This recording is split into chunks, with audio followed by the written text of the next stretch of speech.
Let us pray. Amahan nga balaan, salamat sa imong kabuutan sa among mga kinabuhi. Dining pabor nga imong gihatag kanamo og pribilehiyo nga makakita kami mga bisita.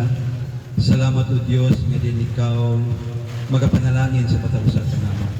Bisan pa Lord dining lugar nga among gibisitahan karon, tuguti o Dios nga diin among makita Lord ang imong grasya ug kaluoy sa patalusan. Salamat sa tanan nga niya karon ikaw magapanalangin o Lord ug tuguti o Dios nga kini Ginoo magmalapuson tungod kay ikaw Ginoo nagdisenyo niini alang sa matigsalong tribe people. Dalaygon ka o Lord sa ngalan ni Jesus. Amen ug amen. Pwede mo likod ang tanan. Yatag na ko.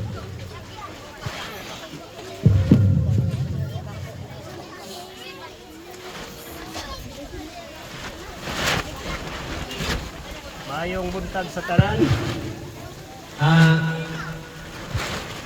Aging pag-abi-abi sa mga bisita, dako ko pasalamat sa mga kabatanunan, ilabi na sa mga nanay karon, mga bae, mga dato, o sa atong mga igsuon nga Bisaya. Salamat sa inyong pag-anhi diri, aging pag-witness nga naatay bisita.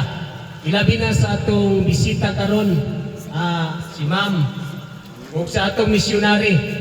So, nagpasalamat ning dako nga diin naa kamo dinhi aron mawitnessan ninyo ang among napuy-an sa tribo. So, pasensya lang gid mo Ma'am nga nakaagi mo sa lisod nga agyanan tungod kay kami mga tribo. Imbis nga kami ang nasapat at naligid na sa ibabaw. Kami untang tagiya sa yuta, kami nahinuon ang muadto sa bakilid. So, nalipay ning dako nga diining orasan na abot mo aron kamusad makaila-ila kung unsami ug kami usab nag ila-ila kaninyo magikan sa laing lugar. So daghang salamat sa mga tatawhan o kitang tanan nga niya karandimhi alang sa paminaw karon kung unsa ang angay nga ikapaabot sa atuang mga pulong nga gikan sa Ginoo. So dinhi lang kutob og daghang salamat, sumaayong buntag sa tanan.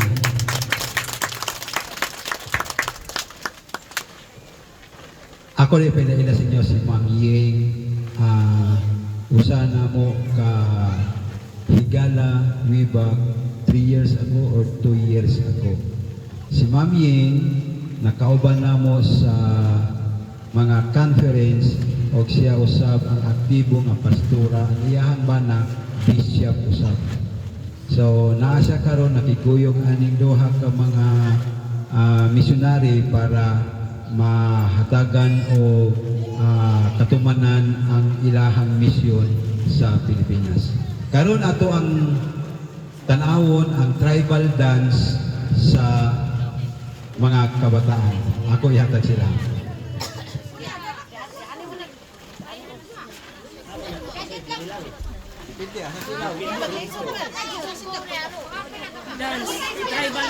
Ah, okay. Sige. Upat naman na sila, upat lang. Sa mga bata. Wala, upat naman sila kasi gusto lang. Sige natin. Arrange na mo diya. Kuhan lang. Tulo lang nila. Pagpagino ba? Kajot ng lapay. Ang naman idok-dok. Ang katuran yung gipracticean ganyan.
Okay.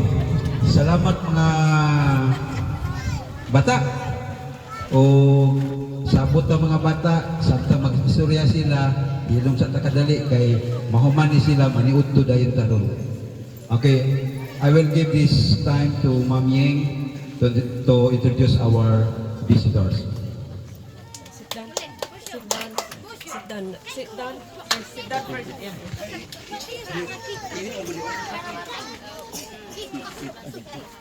Maayong aldaw. Maayong udto sa tanan. May udto ba? Udto pa ba? Gutom na bang tanan? Ha? Wala pa. Ako ay isang tribo o tiga-unon tribes. Mansagina. Among mga lahi kay mga akong igsuon Supreme Dato sa Misamis Oriental. So, ang among lugar, kung bikan kami kay Malinaw Hinguog City sa Siuan.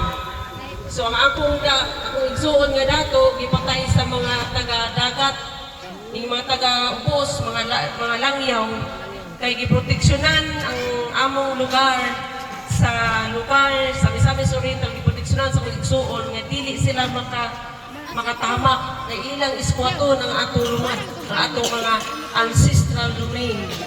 No, sa ilang gipatay kay aron sila makapwesto, pero wag gyapon sila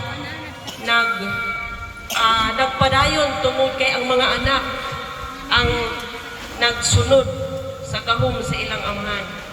O na nga dili ta basta-basta nila, luoy kayo ang atong mga tribo, kung ato na sa kabukiran, pinakadulo na, pinakatumoy na, kung ato na kadito kay ilang magpuhaon.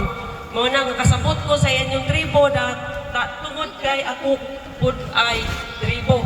Ang ako maginikanan, dalampanan sa mga tribo kay bayer ang akong ginikanan sa buhay sa unang panahon.